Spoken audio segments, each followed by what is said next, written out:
Where's my water? What's up, YouTube? My name is Kaya Khala Khala and I go by the alias Kim, which is QH IIM, and that's mainly because white people just do not know how to pronounce my name. And welcome to another trader recap. Today we're going to be going over the trades that I took on not trades. That I took on July what? July 14th, 2026. Yeah, today is July 14th. Yeah. Wait, let me check. Yeah, it is. Let me drink some water before I get into anything else.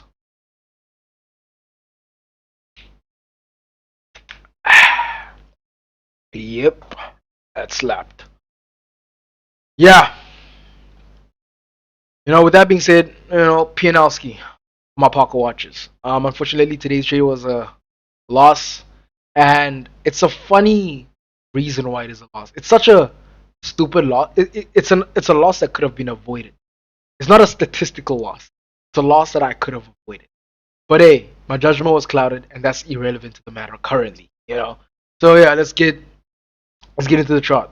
Right, looking at the market, the first thing that I initially wanted to see, right, was to identify my daily bias in it. So I went to the 1 hour time frame. Going into the 1 hour time frame, I didn't have any bullish gaps. Sure, we had this bullish gap that was in the midst of forming, but I would have to wait like a whole 1 hour, right, for this thing to close for it to be a certified bullish value gap in it. And I really did not want to wait that long.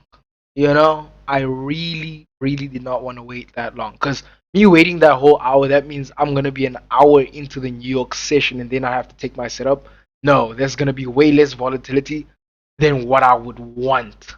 You know what I'm saying? I wouldn't get the volatility that I want. I wouldn't get the volume that I'd want or the volume that I would expect to get from the market at that time period. So instead of going there, I went to the 4 hour time frame to look for bullish confluence, right? And I saw this bullish fair value gap right here, where it's a respected key level. And in the process of respecting this key level, we disrespected all these bearish key levels. Given this 4 hour bullish fair value gap, bullish key level, whatever you want to put it as, right? And going back to the 1 hour, these 1 hour bullish gaps, we disrespected all of these bullish fair value gaps. And we were at the midst of forming this bullish fair value gap, and then I decided I'm not gonna wait for this bullish fair value gap to close off for me to be able to take my entry point. So I decided that you know what, I'm gonna go to the 50-minute time frame, and I went to the 50-minute time frame, looked into the 50-minute time frame. I saw that okay, we have this bullish fair value gap, not sponsored, but it's still a fair value gap. Waited for market to retrace off of that. Market did retrace off of that. Went to the 5-minute to look for an inversion as a confirmation standpoint. Right, I did get an inversion as a confirmation standpoint, actually. Fun fact, right, which was this one right here, right? This inversion right here, right? I saw this inversion and I was like, yeah, this will be an A plus setup. I'll take this inversion and then I'll mark my, my thingamajiggy. What's this thing called? My target profit is gonna be right there, stop loss right there, and then I remembered. How long I was in a trade last time I took a 5-minute inversion. I was like, you know what? I'm not gonna take a 5-minute inversion because it's gonna take a long ass fucking time. And that's stressful. Being in a trade for a long period of time is stressful. So I was like, no, I'm not gonna do that. So I went to the 3-minute time frame to look for, an inversion to act as a confirmation standpoint. I did not find one.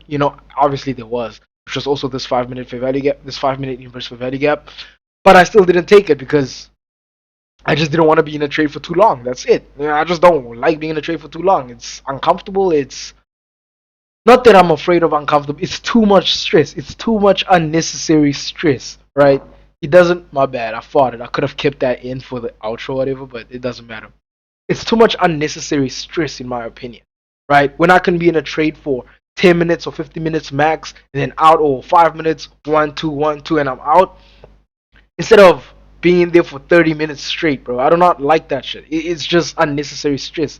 There's no reason to stress that much on a trade, right? I go to the 2 minute, and then in the 2 minute, I find my inverse, right? I find my inverse for value gap, right?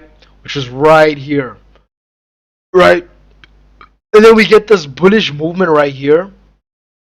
As soon as New York session opens, we just get the spike, this manipulation leg up to the upside. right? And then we reject afterwards, coming down, forming this New York session buy side liquidity, which became my new target because I missed this entry, honestly speaking, because I was like busy contemplating whether I should enter in the 5 minute or not, and I was like, no, I'm not gonna do that shit. Too much stress, right? So what I did, I decided, okay, I'm just gonna wait. I'm gonna wait until we get a close upside here. Because we didn't have a candle close below this. I waited, I waited, I waited, and I waited, and I waited, and I waited, and I waited, right until we got this closure right here. But I didn't enter here. I entered when he came back down, right there. This is where my entry point was at, right? And I was like, okay, I'm gonna break even right here, right? Put my SL right here, right? The issue with this, I was like so clouded. My judgment was so clouded that instead of moving my stop loss to here, to the body of the candles where the inversion was formed, right? I moved it here for some reason, and I don't know what possessed me to move it there. Was I trying to save? Was I trying to risk less? I just don't know. You know, I do know. It's just irrelevant to the matter at hand. That's it, right? So as soon as like I entered, right, what happened was, boom, there we go. That's what happened. I got stopped out immediately. Like I got stopped out. I don't even think I was in the trade for a minute. Like I genuinely don't think so. Right, and then immediately after I got stopped out, it just proceeded to go to my TP. Take the New York session buy side liquidity. And this could have been avoided if I had just looked properly and just moved it to the body of where the inversion, body of the candles to where the inversion formed. But I didn't, and that's that. We're not gonna focus on what was. We focus on what is and what's going to be. Simple loss, lesson learned, and this was an A plus setup. Whether I lost or not, it's still an A plus setup. It's a setup I would have taken any day, but with a better stop loss, obviously, right? And it's just a beautiful of a setup. It kind of pains me a bit to lose the way that I did.